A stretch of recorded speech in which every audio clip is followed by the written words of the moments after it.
Good morning. Welcome you in the revision of linear equation.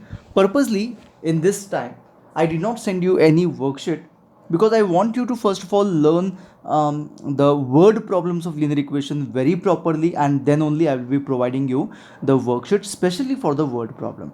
I have heard so many doubts based on this word problems, and I was literally waiting for this particular day to start up the revision for linear equation word problems. So let us plan some strategy to solve word problems. So today हम लोग क्या करने वाले हैं, I'll just tell you.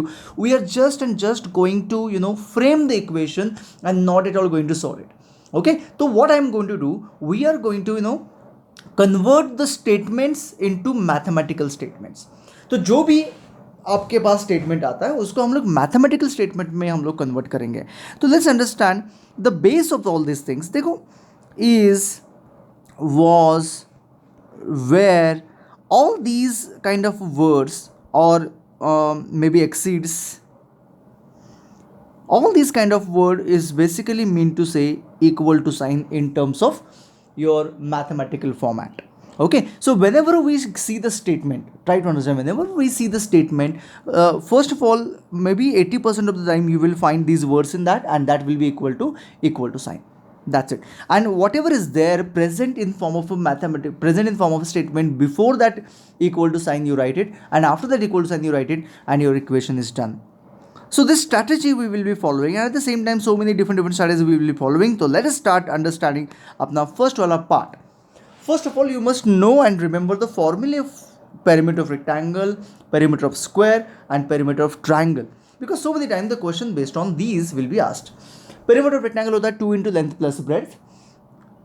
Perimeter of square होता है 4 into side, and perimeter of triangle होता है addition of all the three sides, a plus b plus c. Right? So remember this. I'm considering that you all know this, right? And then I'm going ahead. Chalo.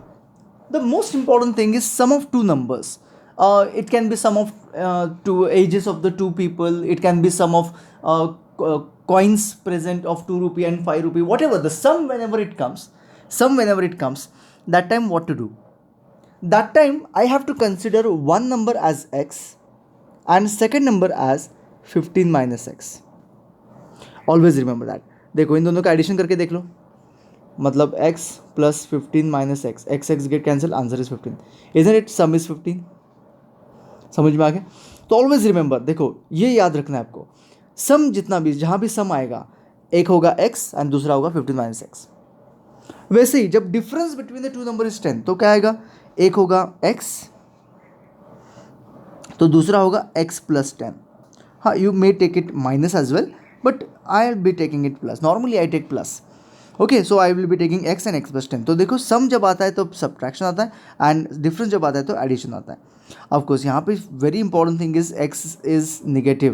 That means x minus 15 is going to be wrong one. तो 15 minus x only is the correct one for this. तो order matter करेगा यहाँ पे. यहाँ पे plus है तो order matter नहीं करेगा. तो remember that in short time will be working on that sum of two numbers. तो उसके लिए आपका आंसर रेडी चाहिए. Okay, sum of two numbers हो तो क्या करना है समझ में आ गया, and difference between two numbers हो तो क्या करना है समझ में आ गया. वैसे बहुत सारे क्वेश्चन हम लोग देखने वाले हैं. चलो come on. A number is twice the other. इस स्टेटमेंट को हम लोग कन्वर्ट करेंगे स्टेटमेंट मैथमेटिकल फॉर्म में. The number is twice the other. तो किसको हम लोग एक्स कंसिडर करना है, that is most important here. Let me tell you, other को एक्स करना है, जिसको कंपेयर किया है to find out a number, उसको एक्स कंसिडर करना है. तो other number will be x. A number is equal to sign, a number जो होगा, जो नंबर होगा इज ट्वाइस, मतलब 2x हो जाएगा, 2 इंटू अदर नंबर. तो ये हो गया मेरा मैथमेटिकल स्टेटमेंट फॉर्म. आगे देखते हैं. I have 5 rupees more than what you have. तो वॉट यू हैव जो भी होगा वो होगा x. तो वॉट आई हैव, तो आई हैव 5 रुपी मोर. तो आई हैव का मतलब होता है इक्वल टू साइन. ओके, तो what I have rupees is 5 rupee more than what I have. तो 5 rupees more than what I have. Okay, my age is 3 years less than your age. तो your age को मैं consider करूँगा x. जो normally बाद में आता है उसको हम लोग एक्स कंसिडर करते हैं. तो what will be my age is equal to sign. Okay, 3 years less तो एक्स माइनस 3 है ना. 3 years less than your age तो एक्स माइनस 3 हो जाएगा. ठीक है. 5 rupee notes are 3 less than double of 10 rupee note. तो 10 रुपी नोट को x कंसिडर करेंगे, तो 5 rupee note r is equal to sign 5 rupee note कितने होंगे फिर, ₹5 note r is equal to sign 3 less than double of, मतलब double of x से 3 less. अभी देखो 3 less than double of 10 rupees note. देखो ये स्टेटमेंट एंड इसको कन्वर्ट करना कितना इजी है, देखो कितना सिंपल है, वेरी वेरी सिंपल। ठीक है, गॉट इट। तो चलो अभी हम लोग क्या करते हैं, मैं इसको इरेज कर देता हूँ। You plan to solve all this question, चलो कमान, लेकिन अभी नहीं, अभी मत करना, otherwise you will copying it down. तो एक साथ सब देखो, सब एक साथ देखो, फिर से करो, so that you understand it. अब इसका यूज करेंगे टू प्रिपेयर द इक्वेशन। देखो अभी जो हमने देखा उसका यूज करेंगे, देखते हैं। 2 rupee coin are double of 5 rupee coin, तो 5 रुपी कॉइन को मैं एक्स कंसिडर करूंगा, 5 रुपी कॉइन को एक्स कंसिडर करूंगा। तो लेट ₹5 कॉइन्स बी एक्स हो जाएगा। तो 2 रुपीज कॉइन क्या हो जाएंगे, देयरफॉर ₹2 कॉइन्स आर और इक्वल टू भी लिख सकते हो डबल ऑफ 5 रुपी कॉइन, मतलब ये 2s हो जाएंगे। ठीक है, टोटल अमाउंट देखो ये बहुत इंटरेस्टिंग है, बहुत बार ये आई हैव हर्ड कि यहाँ पे लोग अननेसेसरी मिस्टेक करते हैं कि टोटल अमाउंट कैसे निकालते हैं हम लोग। देखो ट्राई टू अंडरस्टैंड, मेरे पास 5 है 2 रुपीज़ के कॉइन, तो अमाउंट कितना होगा, 10 होगा ना, 5 × 2। मेरे पास 7 है 5 रुपी कॉइन, तो अमाउंट कितना होगा, 35 होगा, 7 × 5। तो मतलब ये जो है नंबर, इन दोनों को हमें मल्टीप्लाई करना पड़ेगा। I hope you understand. Coins है, एक्स नंबर ऑफ कॉइन्स है, एक्स कॉइन्स है, तो टोटल अमाउंट कितना होगा, 5 × x, तो ये हो जाएगा 5 × x plus total number of coins से 2x है, और किसकी कॉइन है, वो 2 रुपीज़ की कॉइन है, तो ईच का अमाउंट कितना होगा, तो अमाउंट कितना होगा 2 × 2x, ये हो गया amount. And is that equals to 70। तो my answer is 5x plus 4x is equals to 70. Of course, I am not going to solve it because I did not take this all question to solve. I have taken just to write the or to create the equation. That's it. So please don't solve it. Don't solve it. समझ में आ गई बात, समझ में आ गई। Very very simple, कुछ difficult नहीं है, बहुत सिंपल है, कुछ ज़्यादा डिफिकल्ट नहीं। कम ऑन, धीरे धीरे हम लोग आगे बढ़ रहे हैं। बिल्कुल बिल्कुल भी कोई सॉल्व नहीं करेगा। 10 rupees note and 5 rupees note total are 10, that means sum is 10। तो अभी भी यहाँ पे देखा था, रिमेंबर सम आया तो क्या करना है, एक को x करना है, दूसरे को 15 - x। तो देखते हैं यहाँ पे क्या करना है, एक को x करना है, लेट कोई भी पकड़ सकते हो, लेट ₹10 नोट्स आर x। तो दूसरा क्या होगा, टोटल 10 है, सम 10 है, तो दूसरा क्या होगा, देयरफॉर ₹50 नोट्स आर 10 - x। देखो सम अगर आ गया तो क्या करना है, देखो यहाँ पे है ना, राइट। तो 10 - x आ गया, हो गया। ये है नंबर ऑफ नोट्स, इंटू 10 किया तो मुझे अमाउंट मिल जाएगा, एंड इसको इंटू 50 किया तो अमाउंट मिल जाएगा, राइट है ना। तो 10 × x प्लस 50 × 10 - x, जो भी है अमाउंट, जो भी है, इज इक्वल टू 380। ये हो गया amount, and that is equal to 380। बहुत बार बच्चे ऐसे लिखते हैं x + 10 - x is equal to 380, and then x is getting cancelled, 10 is equal to 380, और बोलते नहीं आया sir answer. That's the problem यहाँ पे यही प्रॉब्लम है, ये अमाउंट बहुत इंपॉर्टेंट है। I hope your idea is clear. तो शॉर्ट में देख रहे हैं हम लोग सारी चीज़ें, कल हम लोग ठीक से सारे questions of this category solve करेंगे, नो प्रॉब्लम। लेकिन अभी आप लोगों को देखना है एंड समझना है इस चीज़ को, सॉल्व नहीं करेंगे, कुछ नहीं करना है, बस इक्वेशन को फ्रेम करना है। चलो और आगे बढ़ते हैं। यहाँ पे देखो सारे जो भी kind of questions we find in the textbook और the type of questions I have taken it. Consecutive natural numbers क्या होता है, एक अगर x हो तो दूसरा क्या होगा, x + 1, x + 2, x + 3, ऐसे हो जाएगा कॉन्जिक्यूटिव नेचुरल नंबर। ओके, एक के बाद एक, मतलब उन दोनों में डिफरेंस 1 होता है, कोई भी दो नेचुरल नंबर के बीच में डिफरेंस 1 होता है। So that's what it is. ठीक है, तो 3 पूछे तो बस पहले 3 लिखोगे, 2 पूछे तो पहले 2 लिखोगे, बस that's it. Consecutive natural number ऐसे होते हैं। कॉन्जिक्यूटिव इवन नेचुरल नंबर कैसे होंगे, इवन नेचुरल नंबर, तो एक अगर x हो, दूसरा x + 2 होगा, तीसरा x + 4 होगा, एंड सो ऑन। तो as many numbers are required, those many you can take.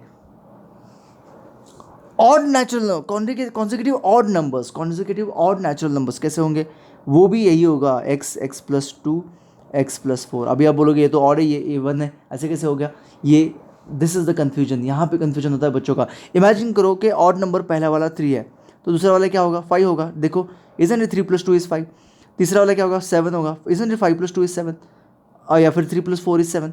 तो वही है भाई, मैं वही I am trying to say, that's what I am trying to say. तो ये दोनों अलग अलग नहीं है, ये सेम है। It depend on the first number. तो फर्स्ट नंबर आपका इवन है तो ये बाकी सारे इवन आ जाएंगे, फर्स्ट अगर ऑड है तो बाकी सारे ऑड आ जाएंगे, लेकिन डिफरेंस दोनों में 2 ही होता है। तो that's the reason we have first number as x, the second number will be x+2, and then x+4 and so on, right? Multiple of 7, तो अगर if I want multiple of consecutive multiple of 7 तो x होगा, तो दूसरा क्या होगा? x+7 x+14 ऐसे हो जाएगा।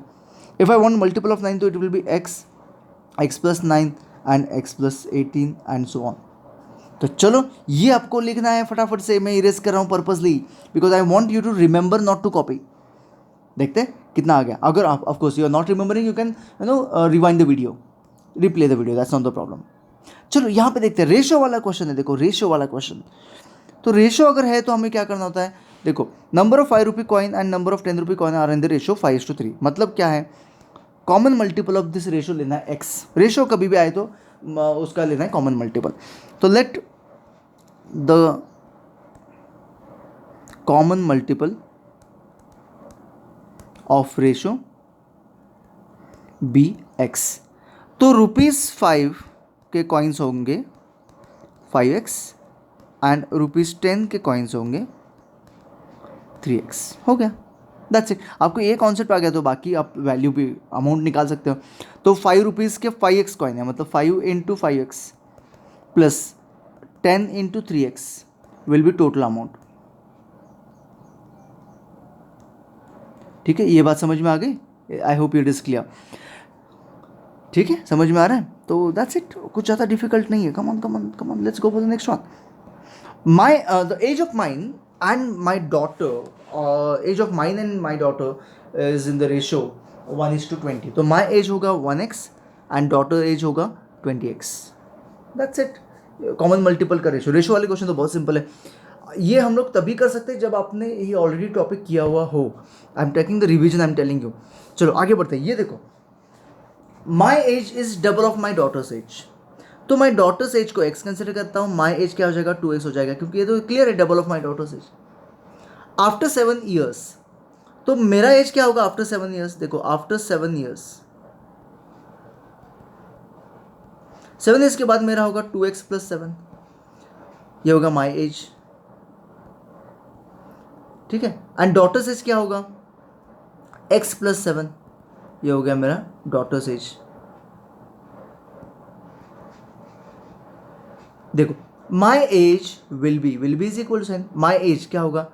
2x + 7 will be means equal to sign 10 years more, 10 years more than the daughter's age, 10 years more than the daughter's age। तो डॉटर एज क्या है? x + 7 से 10 साल बड़ा है। तो दैट्स इट, ये आ गया आपका इक्वेशन रेडी। समझ में आ गया ना? वेरी वेरी सिंपल कॉन्सेप्ट है, बहुत ज़्यादा सिंपल कॉन्सेप्ट है। देखो फिर से अंडरस्टैंड करते हैं, फिर से मैं लिख के बताता हूँ आपको। Let the daughter's age be x, therefore my age double होगा तो 2x हो गया।